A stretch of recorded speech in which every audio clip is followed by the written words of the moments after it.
Hello, everyone that's here. First, I want to welcome everyone to our second episode of Out of the Woods, by Cyber Security's threat hunting podcast. This is aimed to cover threat hunting, burning topics, security burning topics, everything threat hunting stuff you might want to know about. Just as a reminder, throughout the podcast, we'll be taking comments and questions from our Discord server. So if you want to participate, make sure to sign up using the link in the welcome message. We'll also be throwing things as we discuss certain topics in there as well. If you wanted a copy paste, have a copy view, that kind of stuff. So moving on, I'll introduce myself. For those that don't know me, I'm Scott Poley. Obviously work at Cyborg, doing threat hunting and some content development stuff. You can check me out on LinkedIn if you want to kind of get a view of kind of what I've done, what my background is, and kind of expertise. Just kind of a myriad of things I like to kind of dabble. So that's me, and I'll hand it over to Mike to introduce himself. Yep. Hey, everybody. I'm Mike. Clearly work at Cyborg as well. Really focused on the engineering, architecture, kind of product, and then all things sales. So really help support the threat hunting team as we start to publish what we do to our platform and give them a place that they can go break things and learn the net new tools and vulnerabilities and malware. So really looking forward to today's podcast. So also, just so everyone knows, we always feature a cocktail recipe made by our team. So if you want to participate, the recipe is associated with signing up with this podcast or this episode specifically. Give it a try, leave your feedback. It's always fun to kind of see where we hit it, where we don't. Also, we're really excited to announce that the Out of the Woods podcast is now available on Apple Podcasts, Spotify, and just about everywhere else you get your podcasts. So please subscribe and try not to miss another threat hunting episode. So now we'll kind of dive in. So how we typically format our discussion points, we usually pick some 5 top stories that kind of hit the radar, and we'll kind of dive into those. So that's what we'll do next. So I'm gonna introduce the first one. I'm sure everyone's heard of the GIFShell associated with the Microsoft Teams. For those that have not seen it, this is kind of the article that is the one we're going to reference, but there's some other material we'll go on. So Mike, with you checking this out, what were your initial thoughts? So I think we were fairly early on using Office 365 and Teams at Cyborg specifically. So we've seen the iteration of this platform for the past 3 years. And one of the really interesting things that I caught early on as an admin and engineer is that the kind of the implementation of their GIFs, right? They use Giphy as a source. So if you attach a GIF, you're reaching out to Giphy, pulling those GIFs into Teams. Now there are some administrative capabilities where you can block access, you can turn it off completely. But it was really interesting reading this article that Microsoft kind of came out and said this isn't bypassing our security protocols. I mean, but clearly there is a very novel way to exploit Teams for lateral movement. I think it mentioned a number of the different tactics and techniques that this allows a potential malicious actor to use. I think it seems like a novel approach to lateral movement. And Scott, I want to get your feedback on that, where they set up this article to say, yeah, Teams is exploitable, but I think you have to have a stager already deployed on the victim's machine, and there has to be an entry point for you to exploit this. So a lot of times those titles gloss over that, but I think once you get into the article, it's a little bit more detailed than just Teams is exploitable, right? Yeah, I was looking at, for those that aren't aware, it seems like the pattern is really a way for some external person to send a message, and that's kind of like their social engineering phishing attempt to get them to basically run the stager, as it's referred to as. And the stager is actually what's controlling that C2 communication, and it's leveraging GIFs and base64 encoded data in those GIFs to kind of facilitate that communication. So yeah, you have to have that initial stager. You have to fall for that first piece for the other pieces to kind of fall in place. Yeah, so one of the things I was looking at, I'm gonna move this over back to Discord. So the URL pattern, obviously it uses kind of Skype, and I'll throw the pattern in here Actually, let me get more of the details so it's not just like a random looking link in Discord. So in Discord, I'm throwing up there kind of the, is it showing it as a PNG? Of course it is. But it's the URL pattern for how the GIF's being fetched, right? And what's good to know is it's basically you can see what the pattern looks like if it's Skype. .com, that's kind of what that looks like. You've got the base64 encoded data that's on the GIF, and if you're going to be doing C2 communication, these are going to have to be fetched pretty frequently. So just looking at kind of that volume in itself can kind of key you off of, hey, there's something going on that at least looks like this now that we know about this, but it'd be highly suspicious. And one of the things to note, I'm hoping it'll let me copy the text this time. And as you're adding that in, I think in the article it actually called out that the URL doesn't, initially look suspicious because it's using the already established infrastructure for Microsoft. Right. So I think to your point on the anomalous traffic, that's a really good place to start looking for this type of threat rather than just relying on that indicator of compromise, right? If there was an actual C2 call out. Yeah, and so one of the things that was interesting with the response data, it seems like all the response stuff was base64 encoded in the name of the gift going back. So it wasn't actually part of like, when they did the byte manipulation to add the base64, you can send gifts base64.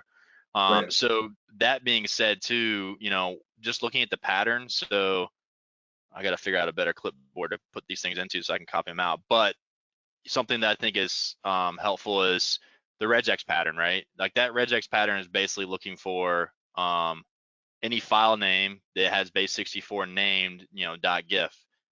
So you can kind of see if, depending on what tool sets you're using, if you can see when there's like tons of file creates or things like that. That's something you can kind of look for as well.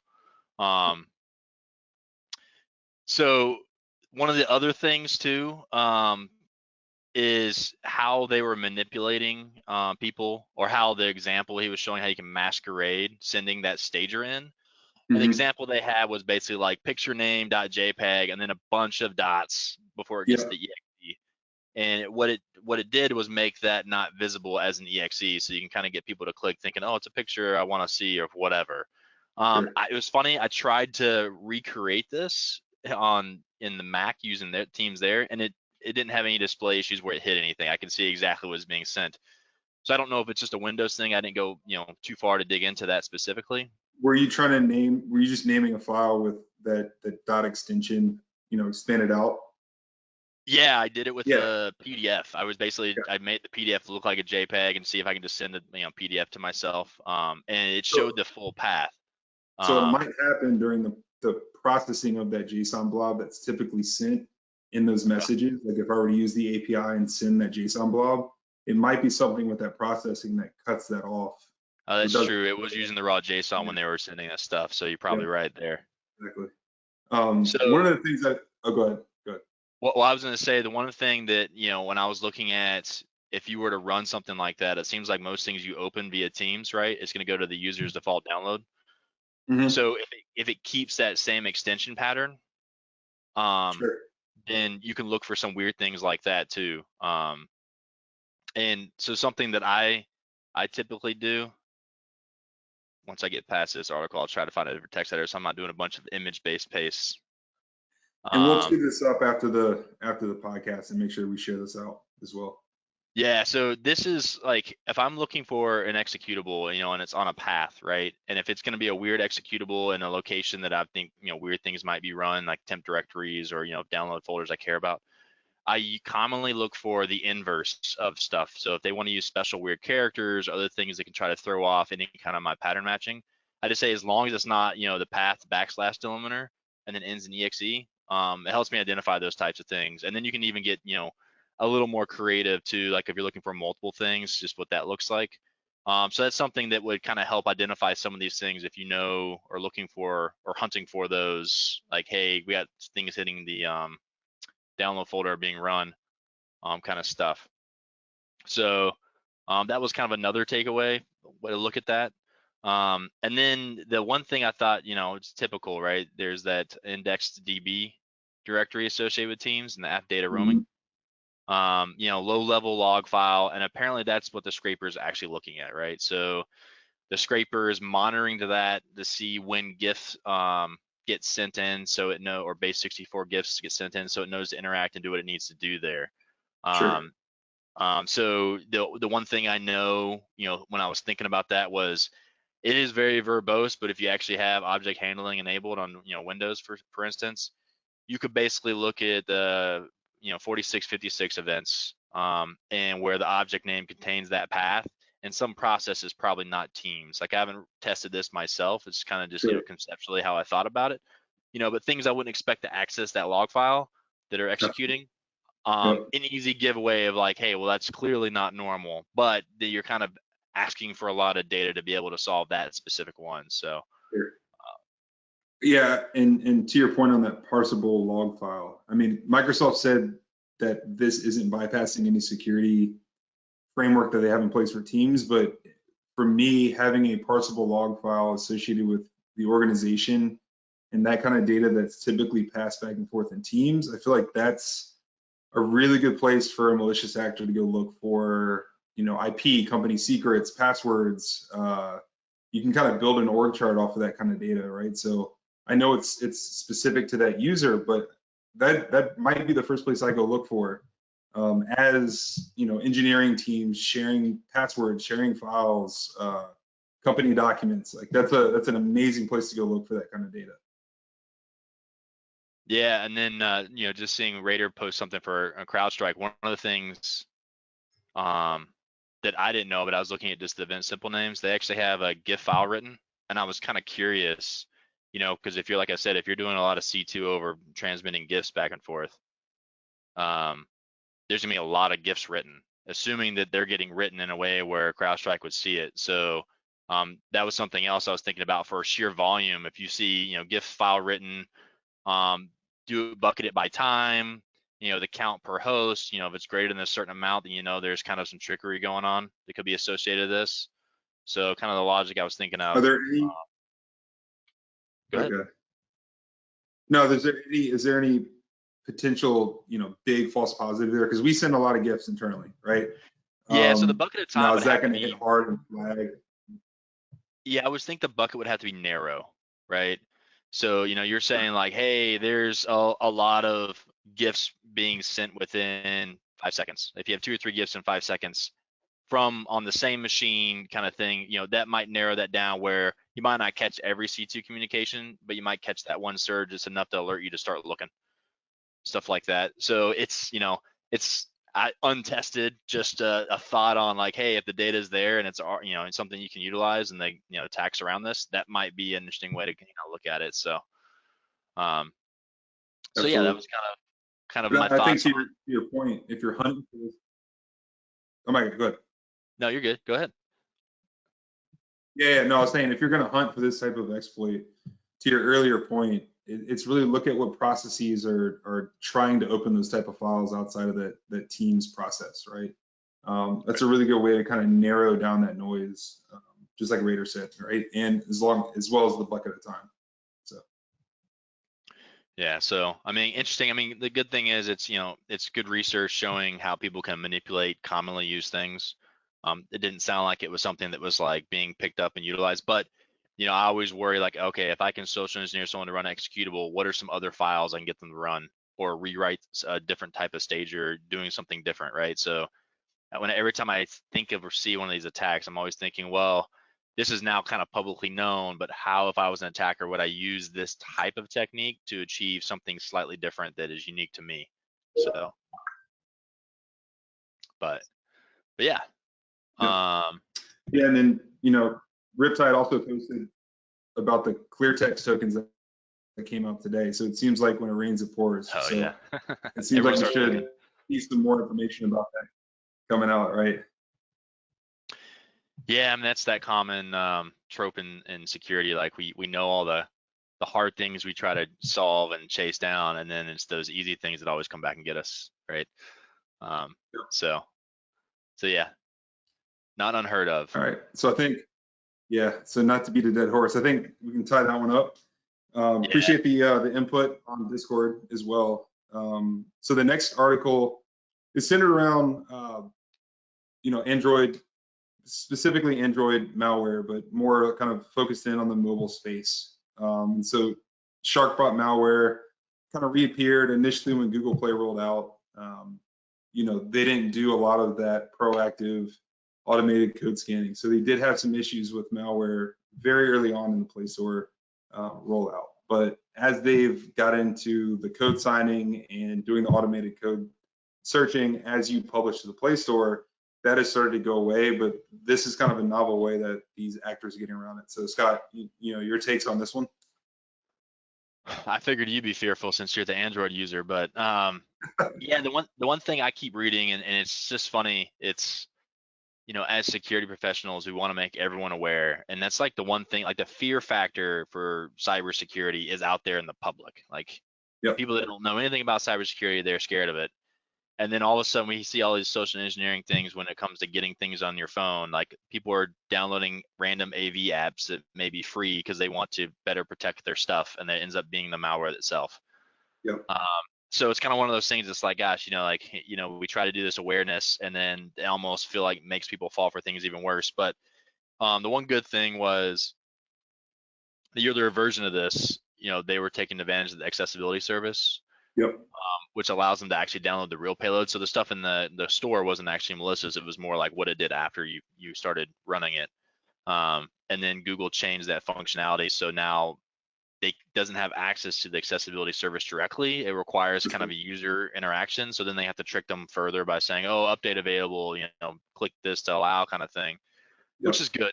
But yeah, it's just it's one of those things that is kind of, I chuckle about how, security sounding software is what's getting people. It's almost like if people just paid attention to what they do in general, they'd just all around be safer. So absolutely.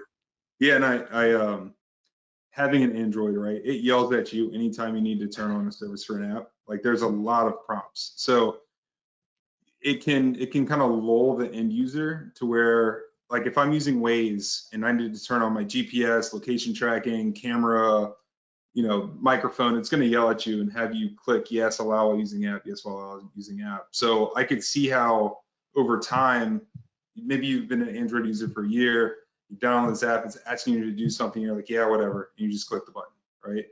I think they've gone a little bit further for the application services within this article. They were talking about how you really just need to, I guess, for this to work, is to accept unsigned APKs, which is basically side loading, an application into the Android device. That takes a little bit of digging in the settings. That's not as easy as just clicking that prompt. So I feel like if you've bypassed that, it's kind of on you, right? Like, there's a lot of steps to get manipulated and hacked in this case, right? So it's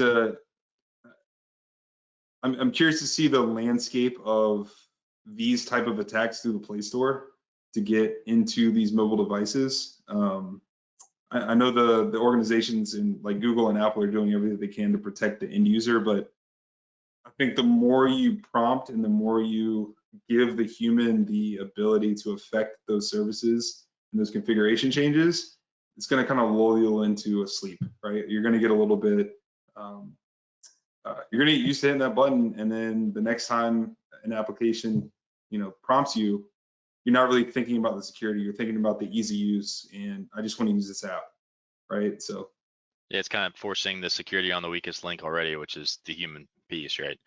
Yeah, absolutely. So yeah. Yeah, no, that was a quick one.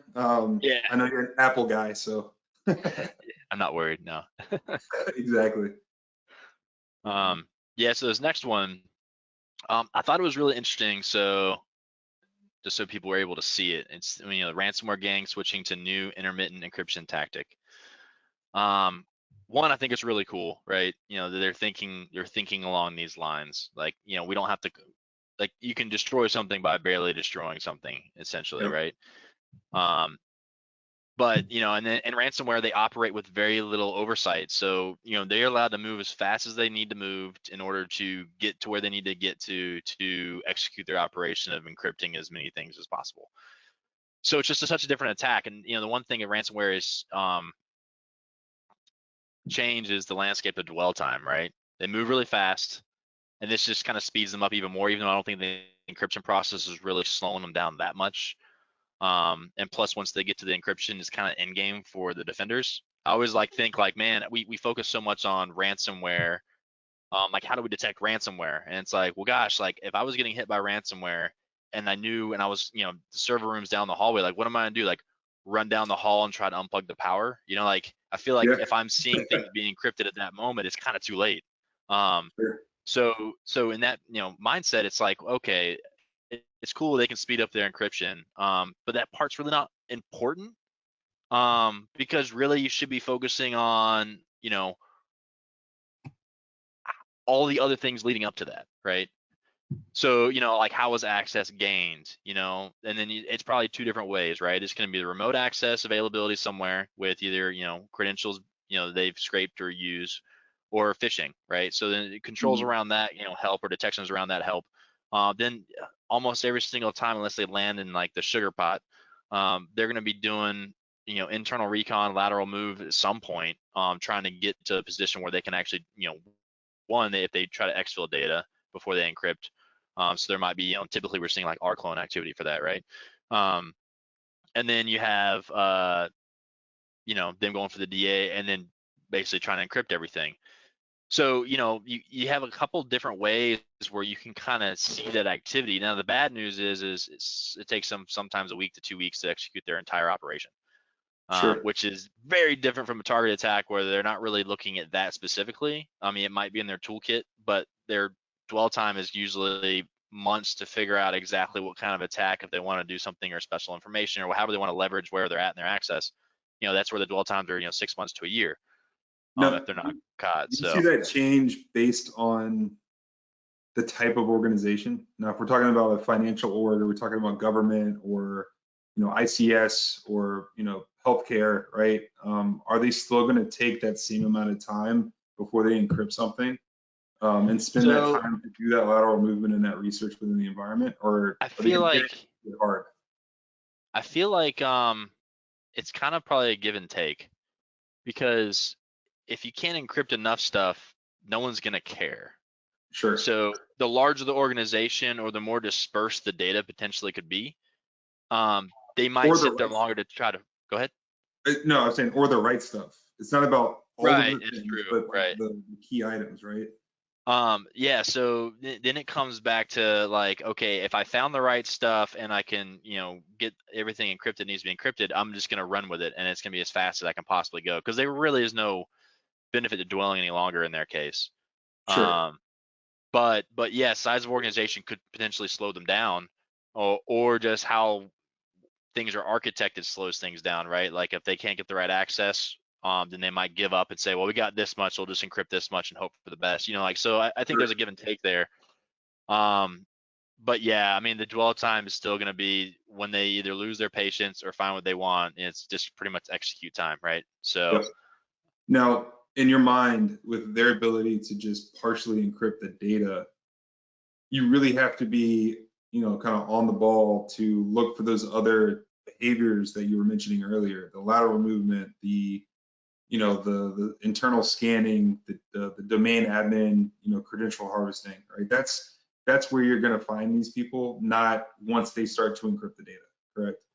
yeah. I mean, like that was like the big comment was like, oh, they're going to go under the radar because there won't be as many IO operations for what it Yeah, takes to encrypt data. I'm like, really? If I'm detecting this with IO operations, it's too like late, I'm in for a world of hurt. right? Like, oh, there's slightly less IO operate. They only encrypted half of everything, but it's still not usable, right? Like, Right. oh, okay. I mean, Yeah, I wrote that down as a note, and I found that really interesting. Is that a lot of organizations are relying on machine learning, artificial intelligence. They're looking at anomaly detection with high spikes in CPU or RAM as you start to encrypt something. hmm That's an interesting way to look for the thing, but like you said, it's too late at that point, right? yeah, I've seen even like temperature. They'll monitor temperature spikes, which I Right, thought was interesting. right. Yeah, That might be good for detecting the thing that's happening already, but by that point, they've probably got their hooks into enough places where they're attacking you at that point, right?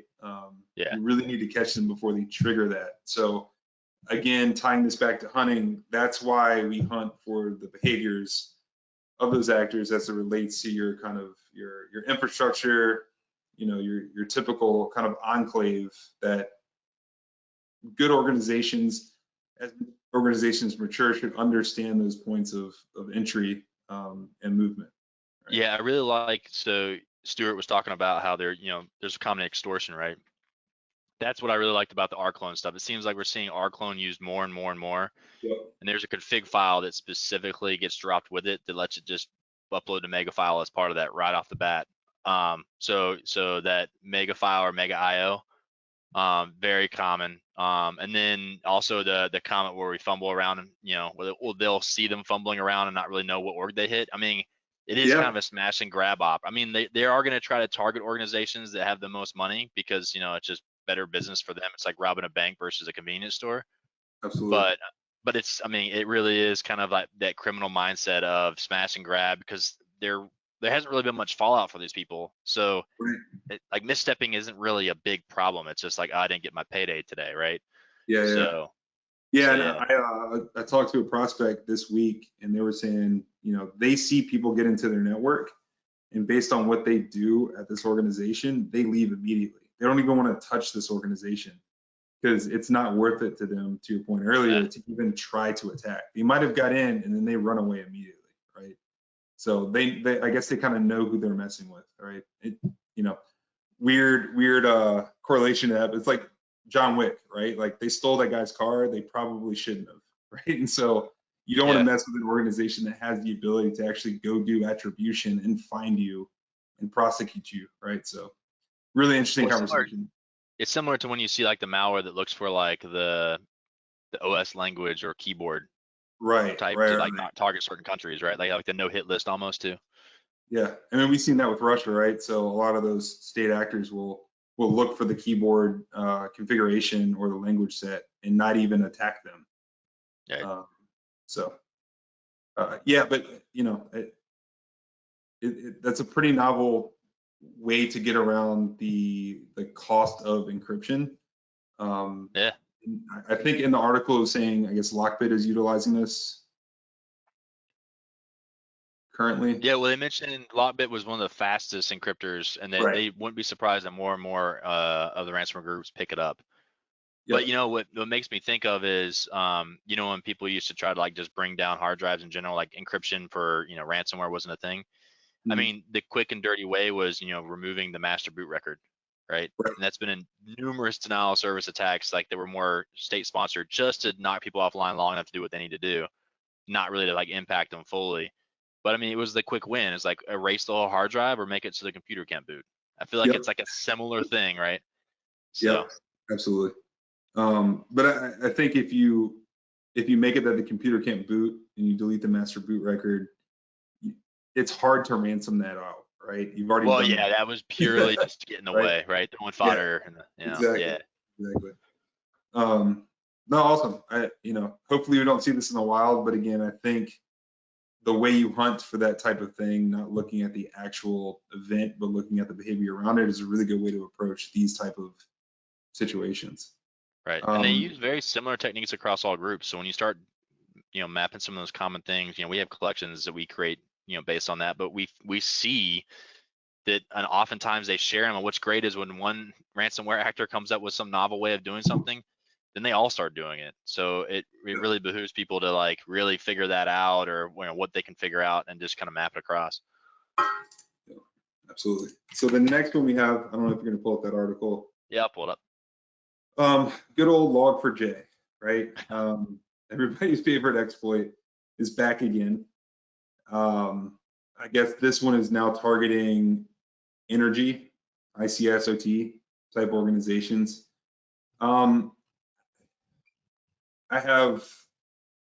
This one was interesting. I mean, it popped.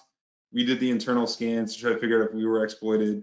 Luckily, we weren't. But this type of exploit is rooted so heavily into a lot of base capabilities of a lot of these applications, protocols, Apache. This is specifically exploiting VMware Horizon, which we used to run back at a previous job. So what's interesting is that from an engineering perspective, especially with an established organization like VMware and Horizon, I feel like this should have been patched by now, right? But I I think there's understand. patches, right? What's that? I think there's patches. It's just Oh, more whether or not absolutely. you patch or you put infrastructure into, mitigate, right? Yeah, absolutely. And they 100% put out a patch. I would expect. I didn't do a lot of research, but understanding VMware, understanding how they approach this, I know they had patches out for ESXi, but you know, this might be a larger conversation around the kind of handcuffs that a lot of organizations have with, as far as patching and maintaining servers and upgrades to not lose reliability, especially if you're talking about energy providers. Yeah.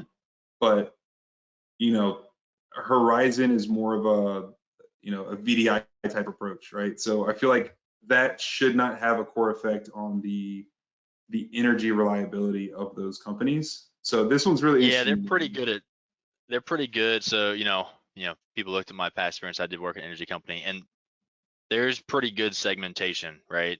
Right, So that initial foothold with this probably wouldn't land you on any control network, but it doesn't mean that if you dwell there long enough that maybe you can't find something depending on, other sure, internal type controls, right? So sure, that's the kind of like the scary thing is like, the neglect there. And that's what, so with this, I think of two things. One is Lazarus Group, right? North Korea. And then who their targets are. So I'm always thinking like, well, what does North Korea care about? They're grouping in US, Canada, Japan. What could be their motivations there? Then I start looking like, geopolitical stuff. I didn't have the time to really dig into that too much, but sometimes you can actually see like the motivation drivers, or sure, then over the next month or two, you see the motivation drivers of like, oh, so that's why they're really interested because these other things are happening, right? right. Um, Well, but the I good news is, go ahead. North Korea. I was going to say, I believe North Korea the past week said they established nuclear power or energy, Okay. Yeah. sustainable. So, I mean, So that makes complete sense. yeah, it could just be information stealing, IP stealing, to try to catch up with these organizations that have nuclear power, right? So, And that's exactly what they were kind of calling out was they're like, oh, well, they're just going to be harvesting data. Like that's all they've done so far. Weren't planning on doing anything other than that from what they've seen, more the sure. reconnaissance. And half the time Which, that's worth it, right? That's the yeah, IP. yeah. And then, then the question comes, then if they want to do something, I mean, they learn a lot about these organizations and their processes and, any intellectual property and stuff. But, then push comes to shove, they have information they may be able to leverage too. So, that's the risk there. But really, the one thing that I kind of took note when I was kind of digging into this was there's still a lot of hands-on keyboard activity. So I remember when we were addressing the Log4j stuff, right? Yep, We knew that if you find that something is vulnerable, there's ways to look to see if you're possibly hit. But really, the most important piece was what did post exploitation look like, sure. right? Right, like okay, because a vulnerability, just like anything else, there's like a million different ways that you're going to break into something eventually. But Yep, it's all those actions after that can become more consistent. And so then it's not like this whack-a-mole type thing. Granted, when it comes to something like this, you find it and you patch it. That's like, or you put some mitigating control in front of it. sure. Um, but the one thing with the Lazarus Group is they do a lot of hands-on keyboard with the stuff they do. Okay, So one of the things that is very common is seen is they use PowerShell and they use this a lot. Um, God, this image paste drop thing is just miserable. Um, they do a lot of so it's basically PowerShell doing exec bypass, execute new object, web client download string, and it pulls down basically your PowerShell script it wants to run. So that's another way they kind of move some things. And then since it's going to be pictures, I'm just going to do this. What's funny is this is like common amongst a lot of their breaches, and this is activity we're all aware of. Right? Just standard reconnaissance. We look for this, like how often do we see these types of things happening within a duration of time? And it's just funny because I feel like they get away with this type of activity, and us as defenders, we always focus on what is the really tough thing to solve. When a lot of times we're not forcing the actors to change their behaviors to try to do more creative things sometimes. Um, And so these are the types of things that I think are the quick wins. Like, for someone who might not have the experience to understand like how I'm going to reverse this and then come up with this novel way to detect this, it's going to be such a targeted detection or a targeted hunt or identification that when something like this is very basic that everyone can comprehend, those are really worth dialing in on and figuring out, logical ways to apply those in your environment, because at the end of the day, you see this once, you should be able to pivot off of these finds and then narrow down to, those types of things. So that really stood out to me, right? Just the basic stuff.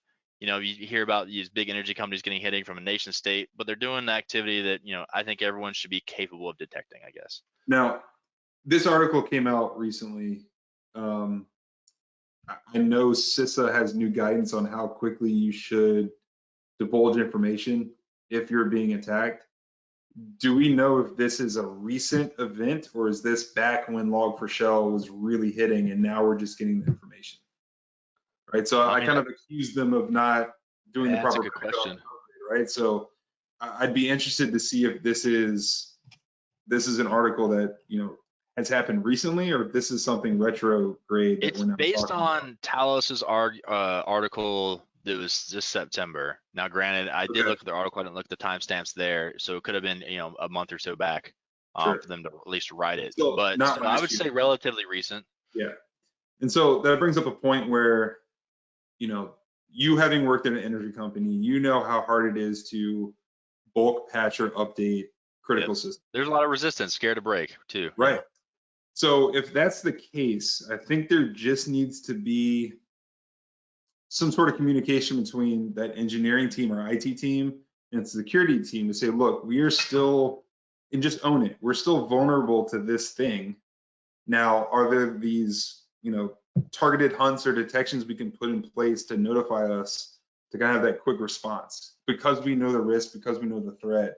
Now let's protect against that, right? Let's guard that hole in the defense, right? And so I feel like that's a really interesting way to just protect yourself long enough before you can put that upgrade in place where you kind of own that risk, right? Yeah, to me, I always think of like there's the architectural, like what is it that's set up to where you feel uneasy about patching based on either redundancies, reverting things, or whatever, or architecturally where if you're scared to patch or touch something, what kind of things can you put in front of it, to kind of proxy whatever connections or Exactly. fend off other connections so that you buy yourself that latitude, or you can do like what they call virtual patching, right? Yep. So there's those considerations, but then sometimes I always worry that some teams and organizations get so siloed that who's responsible for finding the things to fix is very different from the team that's actually defending, that's different from the people that actually manage, right? And there's just not enough communication to where there might be a gap or someone missed something and miscommunicated something that if it was brought up appropriately, it would have been handled, right? Right. Um, Absolutely. so Or they might have mitigated this risk saying, look, these Horizon servers don't have access to any of the critical infrastructure right, at these companies, so that's not a priority at this place, right? right. Or they can put in some sort of firewall, firewall rules or some internal gating, like you were mentioning, to make sure that they don't have that pivot point and kind of silo that instance. So Yeah, and at the end of the day, you need to find those things, have those conversations, and then someone needs to sign off on I'm going to accept this for however long I'm going to accept this for, right? right. And it shouldn't be the security team. So, Absolutely not. Yeah, they have enough issues as it is, right? right. That's where third party risk, business risk, the guys making a lot of money, the CISOs, the top level managers have to own that process and understand the risk. Yeah, it's still a little bit troublesome that this kind of happened with a very old exploit, but we're going to see this for years to come, right? Yeah, because it's We're not the embedded only so ones. many places, right? Yeah, absolutely. Um, yeah, Do you want to jump to so the next? let's do it. All right. So this next one was the Bumblebee malware.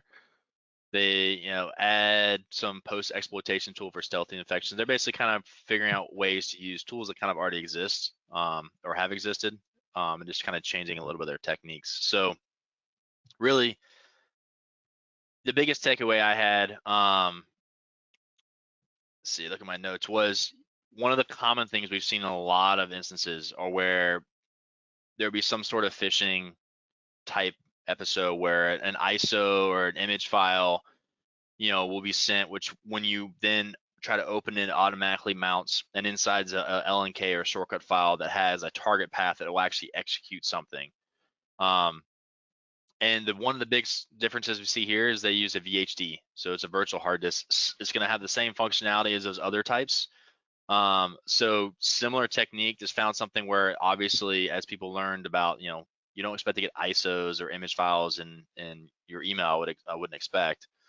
So people start blocking these things. Well, they found another thing that might make it through. They can kind of keep this going. So an example for what the old target command that was in that shortcut file looked like. This is an example of what one of those look like, right? And man, it's always so bad. But basically, it's it's using CMD, right?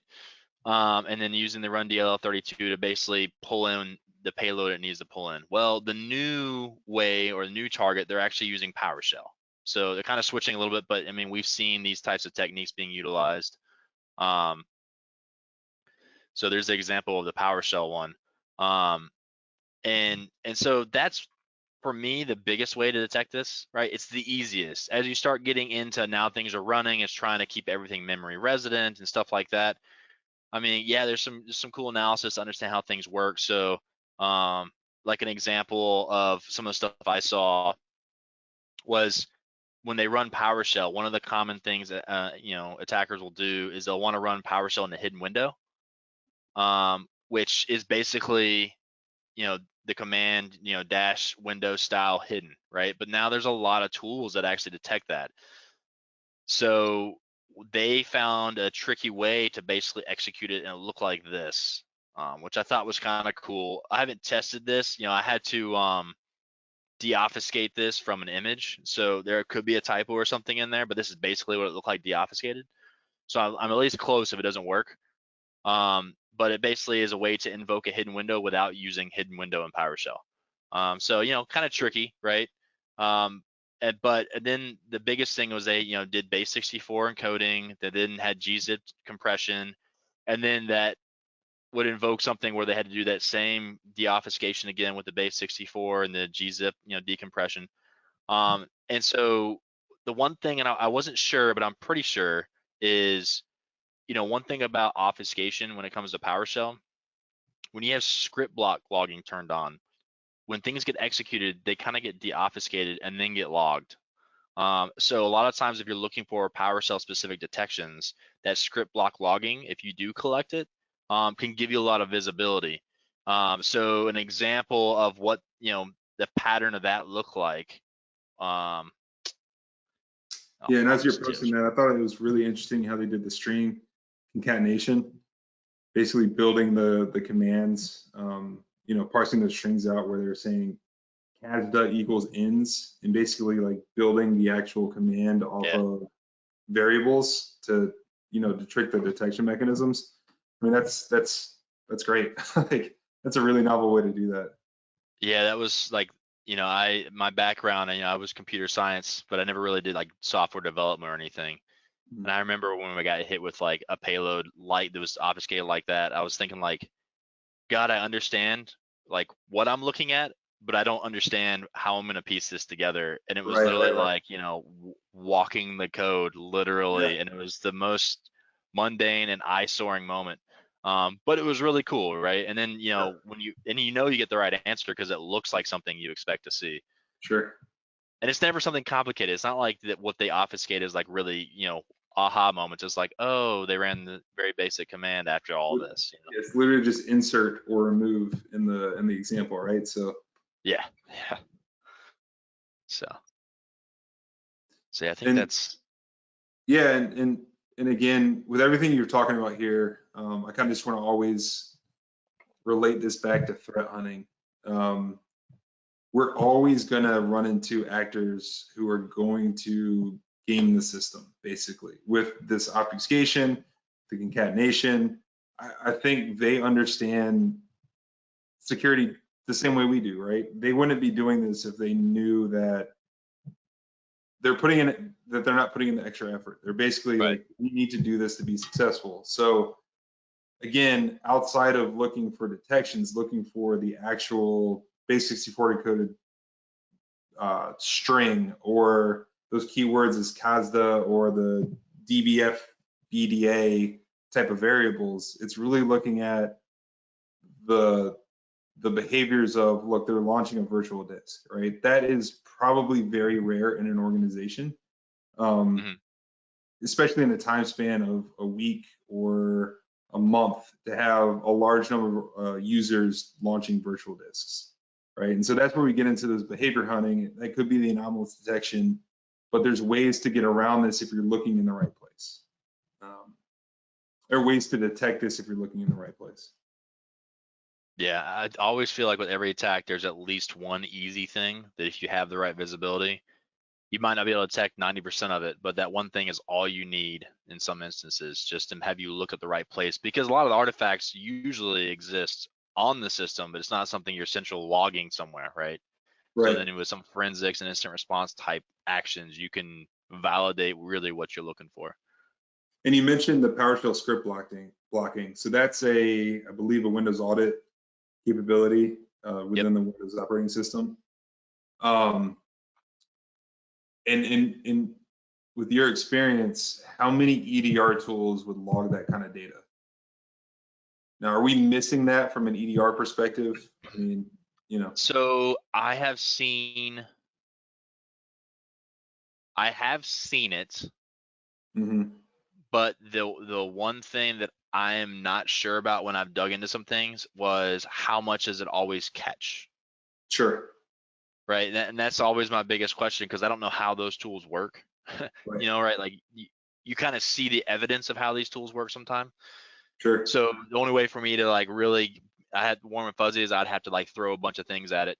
But the biggest thing is, I know with the script block logging in Windows, it works every time the PowerShells run, right? Sure. So that's where my confidence is, and knowing that it's native and I understand how it's configured and I know what it's supposed to capture. Yeah. All I get from a lot of tools is just like an event type name, and I'm like, okay, it says it's getting this, but I'm hoping it's all there. But Yep. that'd be a lot of data too, based on everything else they capture. Sure. But it's important, as we see here, right? It can glean a lot of information on these kind of attacks. And that's where I love tools that don't just black box the data that they're pulling in or their detections. Like, this is important for organizations to understand what we're actually logging. What does that visibility actually look like? And if you need to toggle that on or toggle that off, or really dive in and define, those Windows event log type logs or registry keys that you're looking for, because a lot of this matters as these techniques adapt and change over time. You need to be very specific, right? You bring up a good point, like, and it's always a frustration to me when it comes to some detection tools, where we'll see a tool has detection for a certain attack, and then you wonder why all these groups use obfuscation, right? Well, it's because they found ways to execute the same attack but not be detected by the tools. Right. And in some case, obfuscation isn't super complex. It's like, oh, if I add an extra space between here and here, it's enough to throw off the detection that now I'm not being seen. And if you were able, and you yourself can write a rule that will detect it in that same tool and account for those types of changes, and then it lets you know that, well, gosh, some of the stuff being put into some of these tools just doesn't have the breadth or muster to handle all the variations of the same attack. They're so targeted that, yeah, today we got you protected because we heard about it, and until we see something different, yeah. So yeah, and that's a great point. And we talk about tradecraft, right? And these guys are putting a lot of effort into building their attack chain phase and their droppers and their stagers and the ability to call it the C2s. And once that gets caught, they're not really reinventing the wheel at that point. They're going and changing a little piece of the puzzle to obfuscate, right? And it's like, if I'm using my remote control for my TV and I try to turn on and it doesn't turn on, I don't go out and buy a whole new TV for a whole new remote control, I change the batteries first, right? Like it's those little fixes that allow you to be successful moving forward. Really weird metaphor, but hopefully that ties it in, right? But those guys don't want to go change their whole skill craft and trade craft to affect that same attack. They're just going to manipulate the least amount of effort, right? Everybody's lazy. We all have habits. I'm going to do the least amount of effort to be successful, right? We saw that with Emotech. Like we just tie into the Hunter platform. We just push a new update to Emotech, but this is probably the 4th or 5th time that we have basically recycled that Hunt package or pulled it in and added more contextual intelligence because they keep changing that base 64 encryption, or they change a little bit of how they're actually affecting those behaviors to get access to the environment. Right. Go ahead. Now to say, I don't know if you want to jump to now our kind of discussion topics with the leftover time we have. Yeah, absolutely. And we have real quick before we jump into that, we had a question from Hack Lazy. Any resources for window events that we should be logging or filter out? That's something we talk about internally a lot. And I think we have an internal process to start to gather our kind of best of breed for the Windows event logging, the audit logs. You know, Sysmon's a great open source tool for logging. And we hope to get that out very shortly. Basically like Cyborg's guide to logging or guide to visibility. And so we use it internally in our lab. We do talk with our customers as we onboard them about their visibility and what they're logging, but that's something that we're trying to get out to the world. Scott, yeah. So, you know, off the hip, my just gut reaction is always like, all right, I would focus on Sysmon because it's really easy to configure what to log and what you don't want to log. So then the stuff that you know that is noisy, that provides no value, you're not kind of paying that into your cost for resources and, you know, licensing for, you know, data collection. Except for obviously Sysmon doesn't do a lot of the access, right? So all your log on, log off stuff like that, you rely on Windows for a lot of that. So sure. So there's that piece. I had another piece, of course. Now that I'm on the spot, I'm gonna go blank. Oh yeah, so one of the things that I liked, and I'll have to find the resource and I can throw it in our Discord, but I did find where a guy did a research on the MITRE mapping, and then based on the detection side of that, and then what logs are tied to those detections, and like to cover down on a majority of the MITRE map, what field basically would you need to be able to do the best coverage from a data perspective? Yep. And interestingly enough, it was the command line field. If you're logging command line, you were able to see the majority of the techniques. Now, that being said, MITRE's about techniques that have already happened. So if new things come out, it might not be there, right? Sure. But yeah, so you know that's something that, you know, to consider. But some of the challenges I think when it comes to logging, like obviously we talked about just your host-based logging, is the application. So when you have specific applications you're trying to protect, that's where it becomes you gotta learn your data and decide what you want. And it's never, don't fall down the path of, well, we'll get it all in now and we'll figure that out later, because there is no figure it out later. And then sometimes you kind of fall into that compliance bucket where if logging and visibility is needed, then you can't strip out the data because they're like, well, we're relying on you for the compliance checkbox to say that we record everything for so long, and then you're just stuck. But it impacts your operation, right? So be careful of that. And I believe somebody posted a little bit further up that they ran out of data for their SIM integration. And we see that all the time. We have customers talking about that today, where you have these SIMs that charge by the EPS, events per second. And it really limits you on what you can pull in. So then you have to prioritize it. Are you going to pull in all your EDR logs? Are you going to pull in your endpoint logs, your WAF logs, your network-based logs? And you have to kind of cut corners to, you know, get the data and the visibility that you need. So I think this is changing over time. I think the SIM space is starting to recognize that. I think the EDR space offering up cloud-based searching within their own environment, like CrowdStrike, for example, right? They own the data source, right? They own the logging and ingestion. they also have amazing visibility across all their organizations as well, right? So there's a give and take to relying on another organization for that visibility and that logging, but it's still a give and take. It really is. It's a shame because I would love to log everything. Yeah. I mean, Yeah. I'm a data junkie, so yeah, Yes, when it you are. comes to like, hey, can I just give me data? I'll just swim in it. I won't find anything half the time, but I'll just love to be around it and play Absolutely. with it and see what happens, like it's cool. Yeah, absolutely. Yeah, I don't know. I know there's organizations and a lot of people are moving to data lakes. Data oceans, I guess, is a new term now. Data ponds, I don't know. Yeah. But they want to own their data, right? They want to not be beholden to another organization and basically be pay to play to get that visibility. So, So we did something similar, and I think the data lake thing is super cool.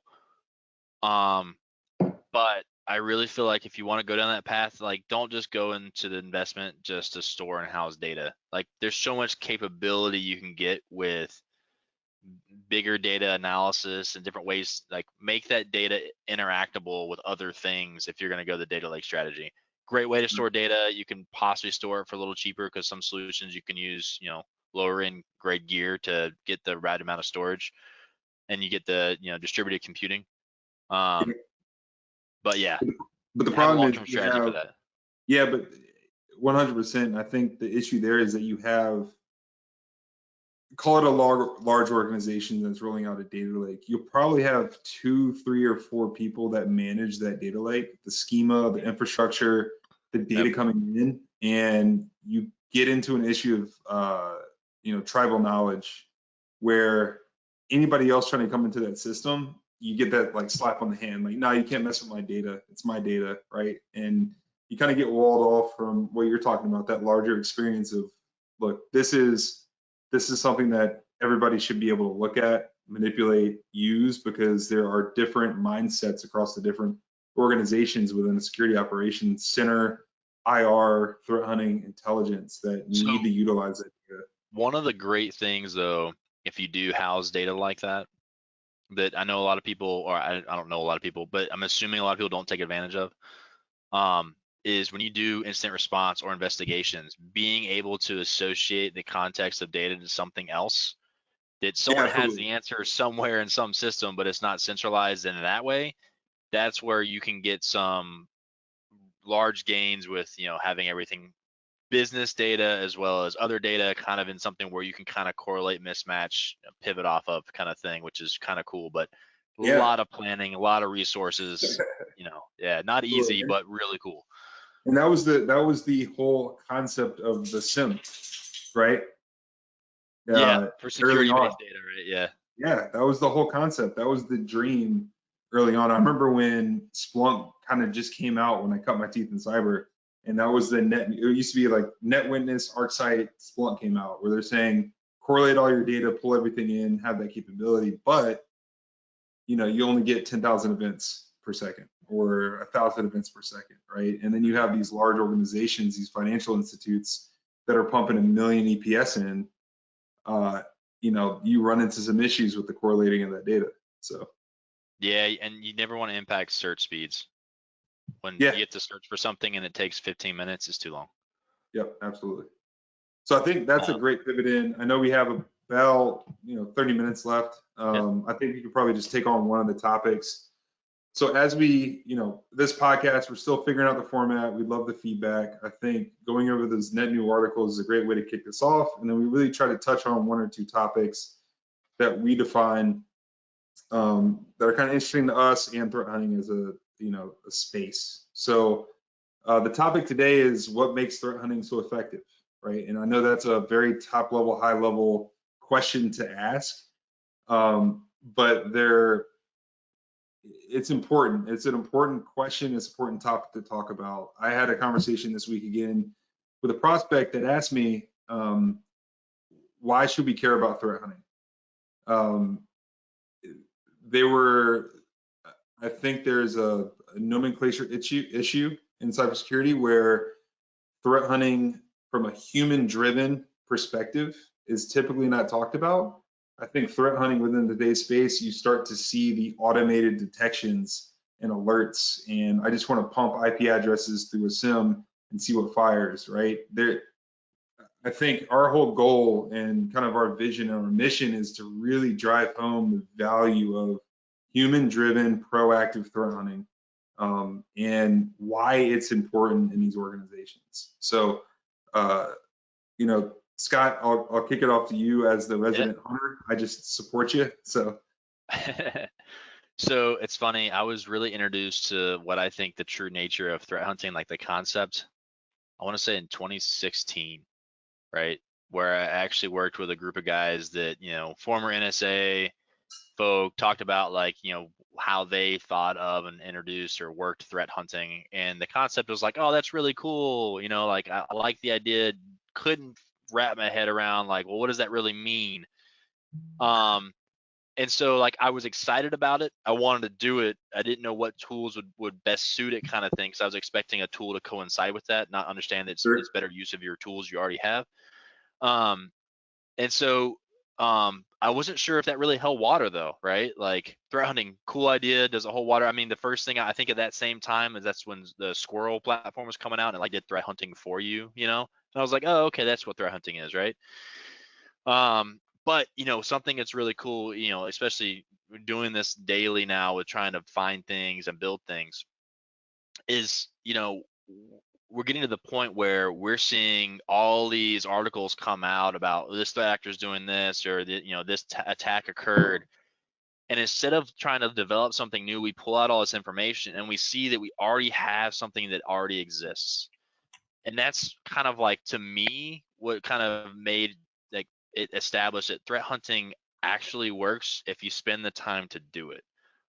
Because now, like, I might only have to create one new thing and then just associate what already I could hunt on with whatever that attack is, that actor, and the work's kind of already done. The capabilities are already there.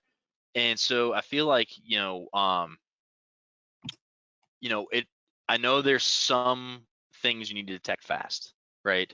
Mhm. But those things should be high fidelity things. Like when we talk about hunting, we're saying we see something unique and we need to look through a lot of data and then see what, stacks itself out to say, oh, this is even more interesting, let's dig further.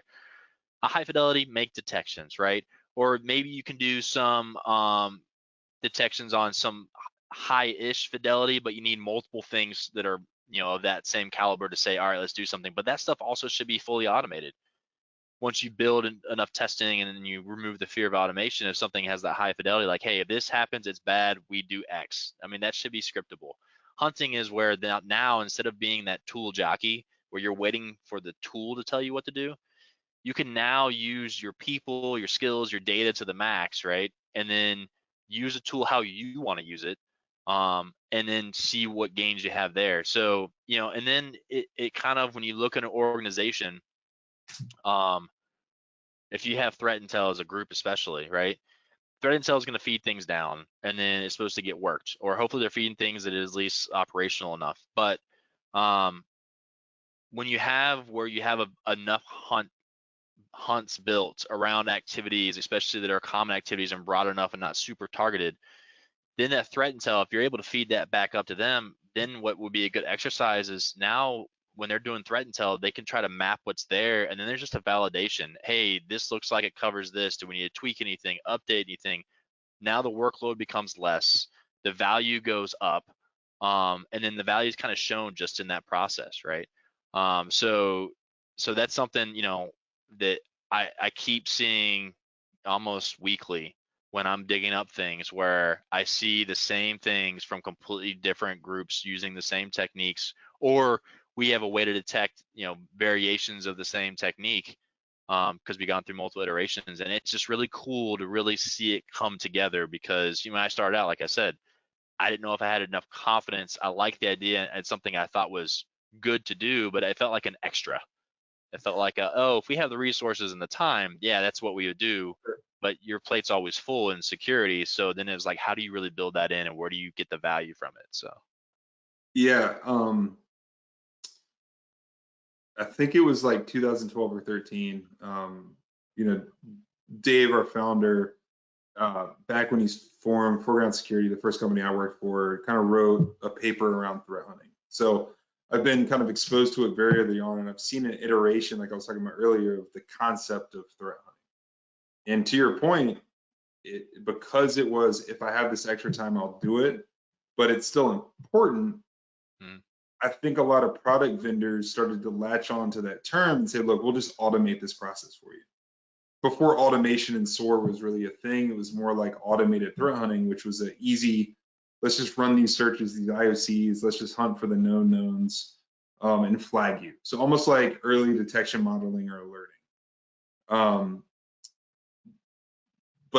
And again, pulling experience from people I talked to somebody the other day, and they just rolled out their SIM and turned it on, and he was like, look, we're a security team of 2.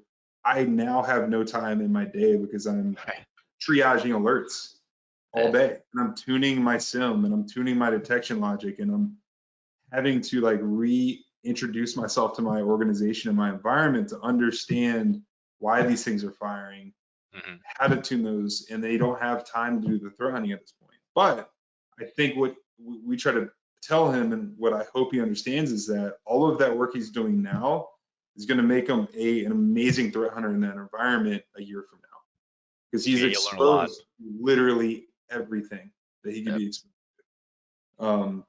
But again, the problem with that is now all of that knowledge is stored with that one individual or that team, and it's hard to document when you're in the thick of things, right? Documentation is a 4-letter word for most people, right? They don't have to write down what they're doing at the time. A lot of times if I'm doing stuff on the server, I'll just hit the history, right? And then screenshot that out, and that's my documentation, right? So people, it's hard to output that institutional knowledge. So that's where threat hunting comes into play, where look, like if you have that time in your day, start digging into your environment, start hunting for the things that these detections aren't firing against, or learn the anomalies and the behaviors that you should be seeing or that are popping up that you weren't expecting to see. And that just gets into that ongoing iterative cycle of hunting. You're always kind of thinking in that manner if you're thinking about it the right way.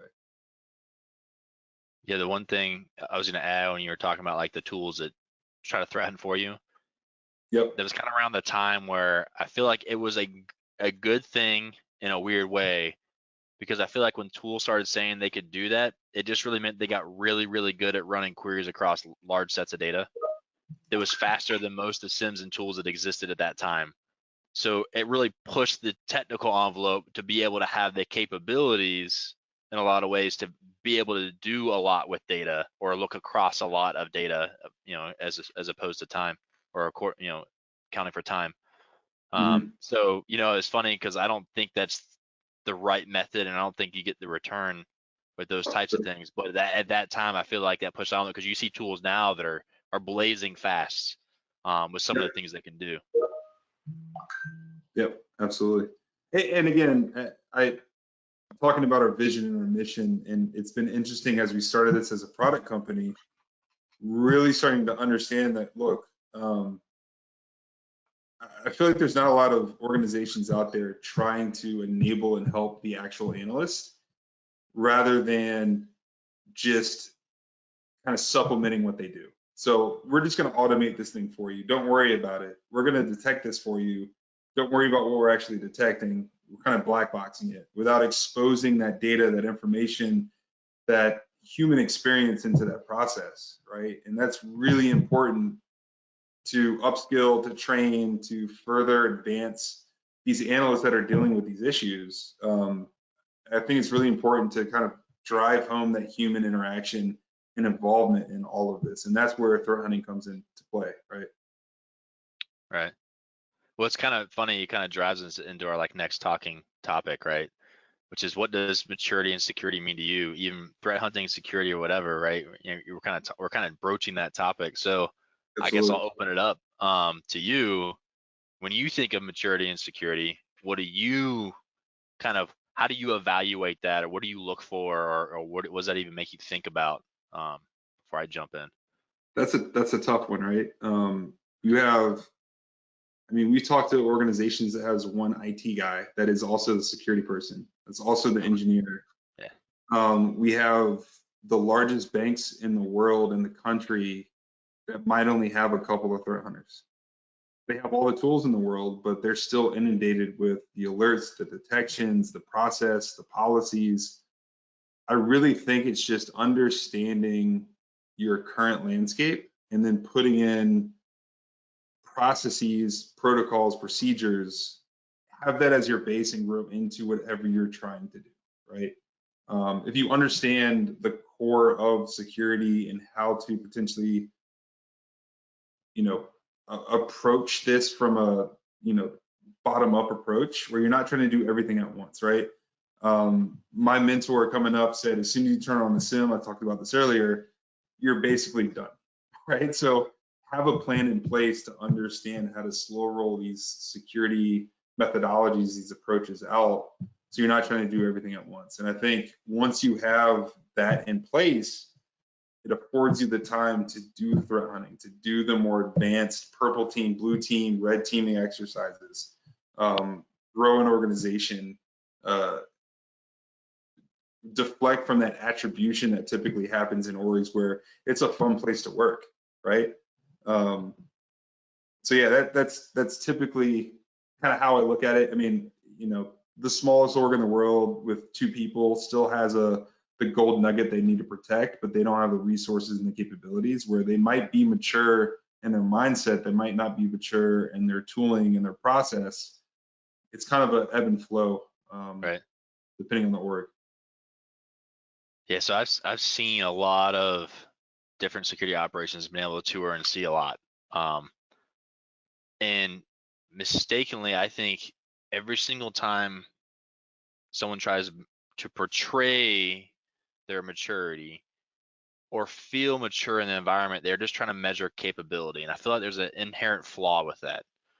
Because then you run into some businesses that have the bankroll, they'll buy all the really expensive stuff because it adds more capabilities, and now all of a sudden they feel mature.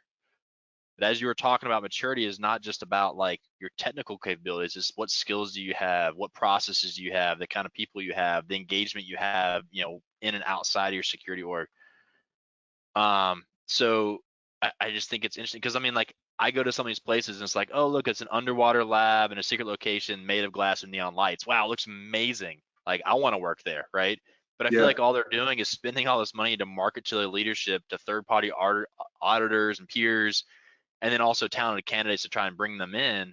And it's really just marketing, right? Like, the cooler we can make it look, the more appealing we are. so And then that all the really cool tools we have, we show all this capability, but when it comes down to it, it really should be measured in resiliency, right? Where if you were to rip a person out and have to replace them, how much does that hurt your operation, right? We all, absolutely. like, I've worked so many places where there's like this key person where it's like, all right, well, all the run-of-the-mill people can't figure it out. We'll give it to John over here, Yep, and yep, he's got it, and he usually does. But when he's not there, that sounds like a pretty big gap, right? yeah. Not very resilient. But the same thing with technology. You have these really cool tools, and then what happens to your budget changes, and you have to remove a tool. You can't say, well, now we can't do security anymore. Right. And then a lot of technology too is so, like, I'm gonna misuse this term because I know that's not what monolithic really means. But a lot of tools, instead of like focusing on something and being really, really good at it, they're usually like really good at one thing, but they have all these other things that come with it. So when you buy it from a budget purchasing perspective, it's like, well, you have these 5 capabilities. Like, well, we only want it for this one because these other 4 they do, but not as well as these other things, right?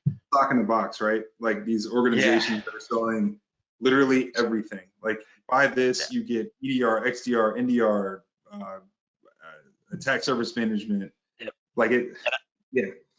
And the big thing I have seen, or I've made strides with when I was in security operations, where we didn't have to have the best product. Almost like if you got a medium range product that you were confident did really well, but it was able to integrate with your other products really well, man, you almost got so much more capability because now you have like a basic architecture where everything works together and you get the best of all worlds and you don't have to like pivot to different places, right? Like it's like one big mind, right? You almost build that monolithic, I have this one solution, one stop shop.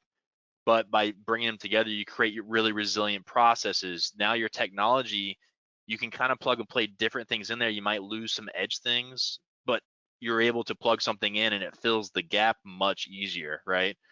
And So then that, processes, gosh, one of the painful things when it comes to like maturity and processes, have you ever seen where processes contradict each other, right? Where you have to right. do this one thing, but then this other process is kind of like going backwards or actually hurting something. Or you have processes you follow that everyone that does the process is like, why are we doing these? And there's Right. no one there to rip those out. Um, those are bad, right? Time is so valuable.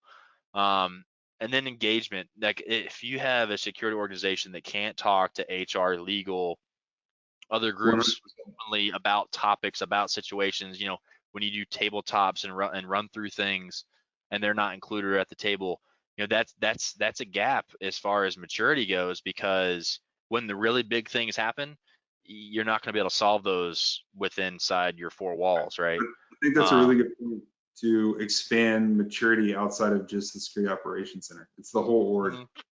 And I think, we talk about security training, the, know befores and, the organizations that do security training, but you're basically siloing, let's call it the HR department, saying, look, you got to do this week worth of security training, but that's all literally we're going to talk to you about security for the whole Right. year. Like, good luck, right? Um, it'd be interesting to, I think somebody talked about tabletops in the Discord, bring them into those exercises, right? Allow them to see what actually goes into that process. If you have to record it and keep it internally, but I think to that point, Scott, and that's a really interesting opportunity, is to expose everybody to the day-to-day of the fight that security has to do, from a policy, procedure, IT department, engineering, all of that allows those other people to do their job. So when they complain about, I can't plug an USB into my computer, talk about that, explain that, like, get a little bit more visceral around why we do those type of things, rather than So saying you can't do it. something that I think is, I love tabletops and I know it's really good to test processes, but when people do pen tests and things like that, um, I really feel like it's good to have that same engagement, because I don't know how many times where when you investigate something that you find, and obviously if you're doing a pen test and you're doing a pen test, you're looking for things, you're going to find some things. Some of the actions you want to take, you either don't have the access, the visibility, or whatever, and it's something you may have complained about over and under, how many times. Um, but when people are able to see that as part of that tabletop, when there's some technical components working in play, like what would you do here? How would you address this? And they see those as hurdles, it creates a visibility to the right people that say, well, this doesn't make sense. Why can't these people do that? Like they need this to do their job. And Right. it's able to remove those hurdles, but create the common vision of like why people are here and what is it they actually do. Because I'll be honest, a lot of people, when they think of security, they really think of it how really immature security places are, where you're waiting for an alert to tell you to go investigate something and then you just go delete it, at the layman's terms, right? Like, hey, I found the virus, I deleted the virus or Yeah. removed the device from the network, we're good. And security incidents are way more complex than that in some aspects. So Yeah, absolutely. And that used to be the way we talked about security in IR, call it 5-6 years ago. Is like, isolate from the network, re-image the hard drive or whatever, and then put it back on the network, right? There's a lot more steps that go into play there that I think, again, to this topic, drive the maturity of an organization.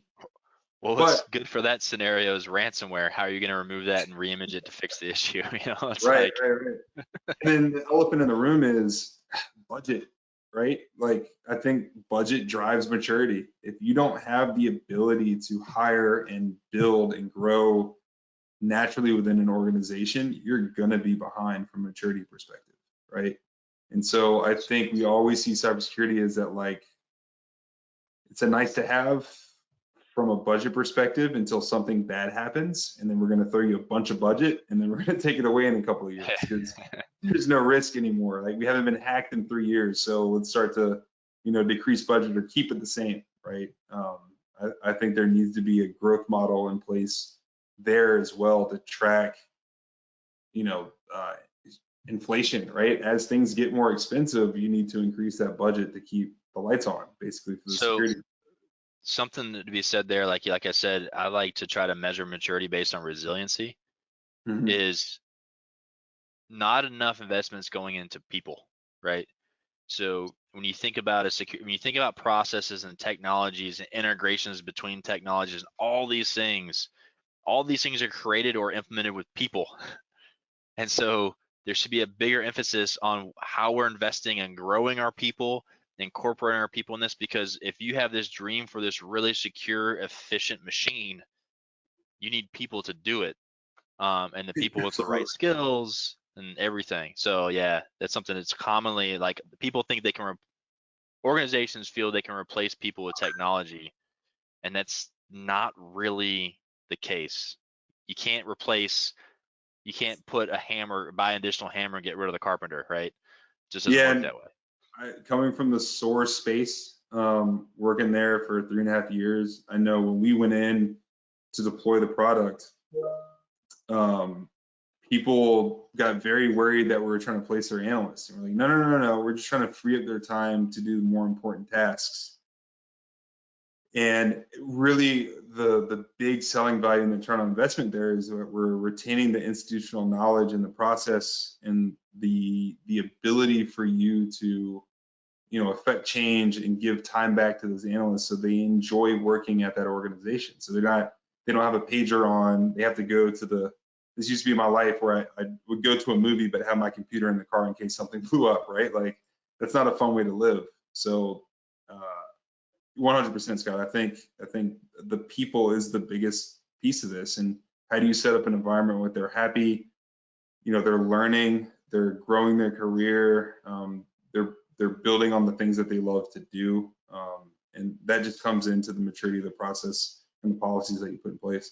So I want to comment on J-Dub when he talked about the deleting the virus, but you don't know what it did. That's like one of the banes of my existence working in security operations, is how everyone feels so comfortable when when technology identifies something and it says it's handled, but then when you Yep. actually look at something, it's like attacks are more complex than a single file sometimes. So it might have caught a piece of it, but it didn't really stop anything. That's something that, I think there's a huge miss as far as understanding goes from from young security folk, because I feel like that's what's being taught in academia in some aspects, right? Like they're not getting the knowledge early enough to understand how things work in that regard, but then also communicate that organization when they see a virus pop up and they see it was deleted. A lot of times people aren't going to tell the security staff that, hey, I got this pop up, if somehow they weren't getting alerted in their security operations center. Right. That, hey, and these are things that, are just poor understanding. But I like the comment because I've seen that I don't know how many times. Yep. Yep. Yep. Yeah, I was talking to a relative of mine this week about a potential phishing, and I think there was a hesitance to forward that over to the ID department because that was going to be this whole thing, right? Mm, And, yeah. I think that happens everywhere where it's like, man, I don't want to get involved with this crap, right? Like, let's just delete it and move on. Like, I don't want to have the hassle. And you're worried you did something wrong. You don't want to get in trouble too, and that's not, Exactly, right, yeah. 100%. But I think we're coming up on the 30-minute mark, past the hour. We got So you gonna do the through. drink introduction of what we're drinking tonight? I think it's TBD for the next episode. No, but I don't think we talked Oh, about the recipe that's that we're right. drinking.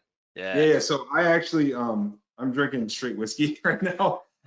Scott Did has you the pivot? Oh, DDoS daiquiri is what we called it. So we're trying to get a little witty with the names of the liquor and alcohol that we're drinking through this. We share out the recipe ahead of the podcast to let everybody else kind of enjoy it with us. It just got posted in the Discord. Scott added a little bit extra to it. If you want to talk about it. yeah. So I like to grow really hot peppers. So I had a mustard ghost pepper, that I put some in there, and it went really well with the mango. But it's funny because I didn't taste most of it, until now I'm at the bottom, and now it's really getting hot, and so it must have There you settled go. as we've been hitting. So it's probably good that we're wrapping this up because talking might not be so easy here in a minute. But Right. Lips go numb. yeah, Yeah, if y'all have any suggestions for a witty cybersecurity themed name for a drink, we'll try to figure it out and throw it into the next cast. One announcement I want to make is that we're actually doing a workshop October 5th at 12 o'clock. We'll be posting it out on LinkedIn. We're covering the MITRE tactic of execution. We actually have a badge available. If you join us on the workshop, you'll get your execution badge. The really, really cool thing about these workshops is that we will supply the people with a way to do the workshop with us, right? And so we want to make this interactive. This is literally just, diving into the hunting process. There'll be more information about how to get access, how to join the podcast, or excuse me, the workshop.